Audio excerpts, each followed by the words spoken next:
On est de retour avec les vidéos sur le chapitre 2, donc on parle de concentration.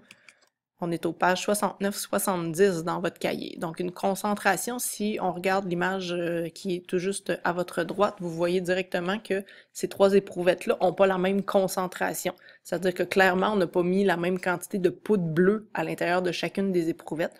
Donc la concentration, c'est un rapport. Donc ça, c'est des choses que vous avez vues l'an passé en sciences, les concentrations. Il existe plusieurs unités, les grammes par litre, les pourcentages, les ppm et les moles par litre. L'an passé, vous avez vu les grammes par litre, vous avez vu les pourcentages, donc je vais me permettre de faire un retour un peu plus rapide sur ces unités-là. Donc, une concentration en grammes par litre, la concentration, c'est toujours un rapport entre la quantité de soluté, la masse de soluté sur le volume de solution. Si je veux une concentration en grammes par litre, ça veut dire que je dois diviser une masse en grammes par un volume en litres. Donc, exemple qui est en dessous, on dissout 30 grammes de sucre dans 500 ml d'eau. On veut la concentration en grammes par litre. Donc, écrivez toujours vos données, la masse en grammes, le volume que je dois mettre en litres. Donc, vous devez connaître vos équivalences, 1 litre, 1000 millilitres. Et ensuite, vous mettez ça dans votre formule, la quantité de soluté en grammes divisé par le volume en litres. Donc, on a 60 grammes par litre. Ça veut dire que pour chaque litre de solution, mettons que tu veux faire 1 litre de jus, tu dois mettre 60 grammes de sucre à l'intérieur. Les concentrations en pourcentage, donc la formule reste la même, c'est juste que l'unité de référence va changer. Donc si on le veut en pourcentage, ça veut dire que je le veux pour 100 millilitres. Donc la définition d'une concentration en pourcentage, c'est pour 100 millilitres. Même principe que si tu veux mettre une note d'examen en pourcentage, tu vas diviser ta note 25 sur 30 et tu vas multiplier par 100 pour avoir ta note en pourcentage. Donc la concentration en pourcentage, tu vas diviser ta masse de soluté en grammes par ton volume de solution. Faites attention, ici, c'est en millilitres. Donc, l'autre, c'est en litres, celui-là, c'est en millilitres. Et tu multiplies par 100 pour l'avoir en pourcentage. Donc, j'ai repris exactement le même exemple que dans la diapo d'avant. Les mêmes unités. J'ai laissé mon volume en millilitres et j'ai divisé 30 grammes par 500 millilitres. Pour l'avoir en pourcentage, je multiplie par 100, donc une concentration de 6% masse-volume. Les nouvelles unités que nous allons voir cette année, c'est les concentrations en ppm, qui veut dire des parties par million. Parties par million, on utilise ça pour des substances qui sont très petites. Par exemple, pour mesurer les concentrations de gaz dans l'air, pour mesurer les concentrations de minéraux, de vitamines, soit dans de l'eau, soit dans des lacs, dans l'air. Donc, les ppm, en fait, ça équivaut à quoi?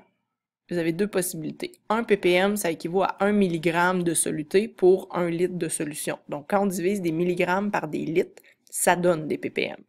Ou bien, 1 ppm, ça va être égal à 1 mg de soluté divisé par 1 kg de solution.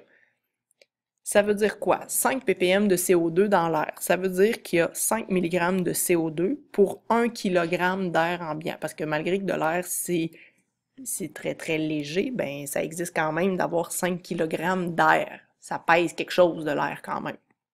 Super important que vous connaissiez vos équivalences ici, que 1000 mg ça équivaut à 1 gramme, parce que c'est sûr que vous allez avoir des transformations d'unités à faire, et aussi savoir qu'un kg c'est égal à 1000 grammes. Ça, c'est pas écrit dans l'examen, c'est pas écrit sur les feuilles de formule, il faut absolument le savoir. Exemple d'une question sur les ppm. On analyse un échantillon d'eau de 200 grammes. Donc, on prend un échantillon d'eau dans le lac des Nations, 200 grammes d'eau, on met ça sur la balance, ça pèse 200 grammes. On calcule qu'il y a 0,4 mg de mercure. Le mercure, c'est toxique, c'est un métal lourd, c'est dangereux pour les organismes vivants. On vous demande quelle est la concentration de mercure en ppm. Écrivez toujours vos données. La masse de soluté, donc la masse de mercure, 0,4 mg. La masse de solvant, 200 grammes, que je dois mettre en kilogrammes. Si tu le veux en ppm, il faut que tu mettes absolument ta masse de solvant en kilogrammes. Et ensuite, tu fais tes calculs. La concentration, c'est la masse de soluté en milligrammes divisé par la masse de solution en kilogrammes. Et vous arrivez à 2. Donc, 0,4 divisé par 0,2, ça donne 2. 2 quoi? 2 ppm directement parce que des milligrammes divisé par des kilogrammes, ça équivaut à des ppm.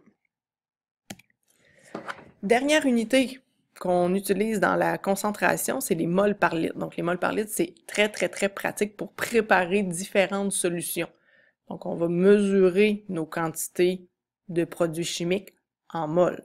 Donc, la concentration en mol par litre, c'est la même formule. C'est la quantité de soluté divisée par le volume de solution. C'est juste que si on veut des mols par litre, il faut diviser une quantité en mol par un volume en litres. Donc, le N représente le nombre de mols. Exemple ici, pour préparer 750 ml de solution sucrée, de solution de glucose, on a dissous 2,5 mol de glucose. Quelle est la concentration molaire de la solution? Si tu veux une concentration molaire, c'est que tu la veux en mol par litre. Donc, ta donnée de quantité, 2,5 mol, divisé par ton volume, ici, 750 ml que j'ai mis en litres, 0,75 litres, et tu fais directement ta division. Le nombre de mols divisé par le volume, et tu obtiens ici 3,3 mol par litre de concentration. Donc, j'ai terminé.